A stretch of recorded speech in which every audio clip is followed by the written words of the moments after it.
దేవుని ప్రియులకు శుభములు. ఈ దినమందు దేవుని వాక్యాన్ని చదువుకుందాము. ఇర్మియా గ్రంథము 3వ అధ్యాయము 12వ వాక్యము చివరి మాట మనం చదువుకున్నప్పుడు, నేను కృపగల వాడను గనుక నేనెల్లప్పుడూ కోపించువాడను కాను. ప్రియ దేవుని బిడ్డలారా, జీవం కలిగిన దేవుడు ఆయన కృపచూపువాడు. ఆయన ఎల్లప్పుడూ కోపించే దేవుడు కాదు, గాని కోపించుచూనే వాత్సల్యతను చూపే గొప్ప దేవుడు. ఆయన దీర్ఘశాంతుడు, దయాలుత్వం కలిగిన వాడు, దయాదాక్షిణ్యము కలిగిన గొప్ప దేవుడు. అయితే ఈ దినమందు ఆ దేవుడు మనతో మాట్లాడుతూ ఉన్నాడు. నేను కృపగలవాడను. ఆయన దగ్గర కృప సమృద్ధిగా ఉన్నది. ఇంతకీ కృప అంటే అర్థం ఏమిటంటే, యోగ్యత లేని, అర్హత లేని మనల్ని ఆశీర్వాదాలకు యోగ్యులుగా మార్చుటే దేవుని కృప. అయితే ఆ కృప ఎవరికి చూపిస్తాడు? ఆ కృపను ఎవరు పొందుకొని ఉన్నారు?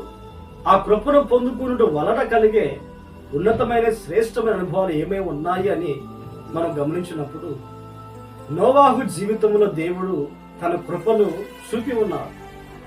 నోవాహు దేవుడు ఎందుకు కృపను చూపాడు అంటే, లోక సంబంధమైన కార్యక్రమాలు కలిసిపోయి లోకము పాపంతో నిండిపోయి ఉండగా, లోకములో ఉన్న మనుషులందరూ ఆ పాపపు అడుగుజాడలో నడిపించబడుతూ ఉండగా, నోవాహు అక్కడే ఆ లోక సంబంధమైన కార్యక్రమాలన్నింటిలో నుండి ప్రత్యేకింపబడి మనస్సాక్షితో దేవునికి ఇష్టడుగా, నీతిమంతునిగా జీవించి ఉన్నాడు. కనుక అలాగున జీవించిన నోవాహు దేవుని కృపను పొందుకున్నాడు. ఆ కృప ఏం చేసింది అని గమనించినప్పుడు, జలప్రళయములో మనుషులందరితో పాటు నాశనము కాకుండా తన కుటుంబానికి రక్షణ కలిగినది.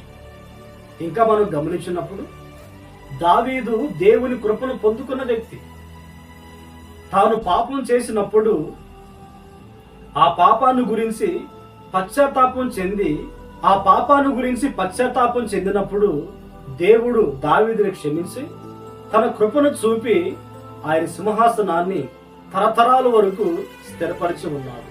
కనుక ఈ మాటలు వింటున్న ప్రియ దేవుని బిడ్డలారా, మనమును కూడా దేవుని కృపను పొందుకున్నప్పుడు మన జీవితానికి కావలసిన దీవెనలు దేవుడు మనకు అనుగ్రహిస్తాడు. ఈ దినమందు దేవుని కృపను పొందుకోకుండా ఎవరైతే నడిపించబడుతూ ఉన్నారో, ఆ కృప దేవుడు తనకు కృప చూపాలని ఎవరైతే ప్రార్థించుకుంటారో, నిశ్చయముగా వారికి దేవుడు కృపను అనుగ్రహిస్తాడు. ఆ కృప ద్వారా మనకు క్షేమం కలుగుతుంది. దేవుడు అనుగ్రహించే కృప ద్వారా మనం దీవించబడతాము. ఆ కృప ద్వారా మనము ఆత్మీయ జీవితంలో ముందుకు నడిపించుకోగలుగుతాము. ఆ కృప ద్వారా కుటుంబాన్ని కట్టుకోగలుగుతాము. ఆ కృప ద్వారా ఈ లోకమందు దేవుని కొరకు మనము జీవించగలుగుతాము. ఆ కృప ద్వారా దేవుల్లో మనల్ని స్థిరపరచబడతాము. మనం చేసే జీవనోపాధిలో ఆశీర్వాదం పొందుకోవాలంటే దేవుని కృప కావాలి.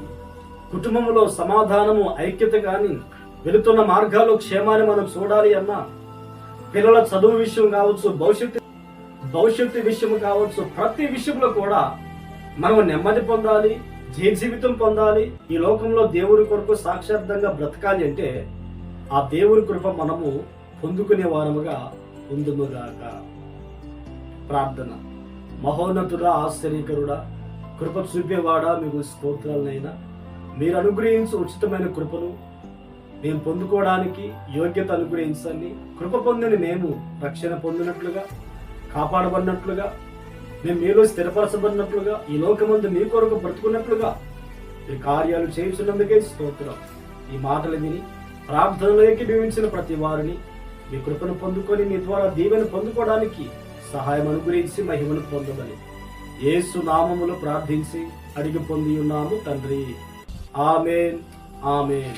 దేవుడు మిమ్మును ఆశీర్వదించునుగాక.